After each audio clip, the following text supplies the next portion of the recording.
Hello, people, and hello, Dennis Kucinich. My hat goes off to you, sir.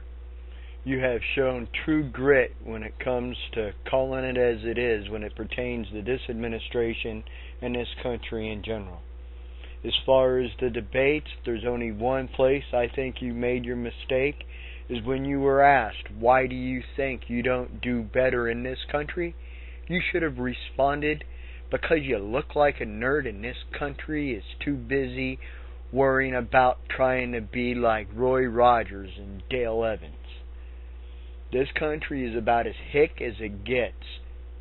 And that's one thing I do appreciate about you. You do not pander to Susie Q and Billy Bob down there on the farm. You don't dress up on camouflage. You don't play Mr. Hunter. You call it straight, and you always have. It's a damn shame that this country isn't ready for somebody like you. Not at this point in time. What can you do when it pertains to Iran? I see it as the best opportunity the Republicans have.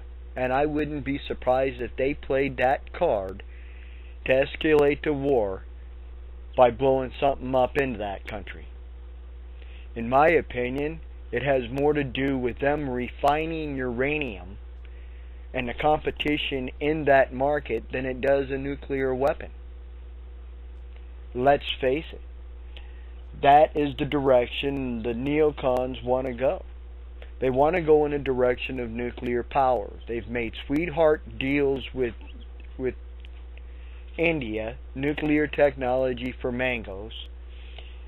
Niger, the uranium mining going on there with the connections to France and Japan and everything else. You just can't trust the neocons. Especially at this point in time when they feel and can see their power slipping away. Their mindset of world domination through superior firepower is being called upon. Not very many people in this country are in the mood for any more war. But it wouldn't surprise me a bit if they do play that card as their October surprise. The United States may not do it itself. It may have Israel do it. The cause and effect is still the same. If not only would there be nuclear fallout and over 3 million lives lost in the millisecond they did do any type of nuclear attack on their nuclear enrichment in Iran, the fallout, like you said, would spread all the way to India, to Pakistan, and all over the place. Unfortunately, the Republican Party would play that card just to get the war escalated and to be able to use the fear card. It's the only way that the Republicans, or McCain himself, would have an advantage over a Democrat, at this point in time anyway. And when it comes to fuel prices, let's face it.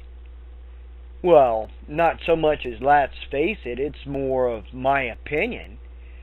But I actually think that they're deliberately raising gas prices and have been since the beginning of the Bush administration to open up drilling inside this country.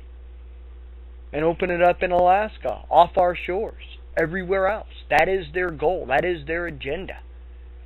So you got a bunch of oil men wanting to drill, and prices of oil go constantly up. To tell me them two aren't related would be bullshit. Like I said in the beginning of this, my hat goes off to you. I think you would make one hell of a leader for this country. But like I said, unfortunately, I don't think this country is ready for somebody of your caliber. They still got the wild, wild west mindset, and what can you do when you got to deal with people like that? Hopefully the Republicans, or there's enough Republicans on that side of the equation that can put a squash to the neocons' idea of causing shit in Iran. And pretty much any more than that, what else can I add that you haven't already added? Good work, and too bad the rest of them wouldn't go in the direction of impeachment.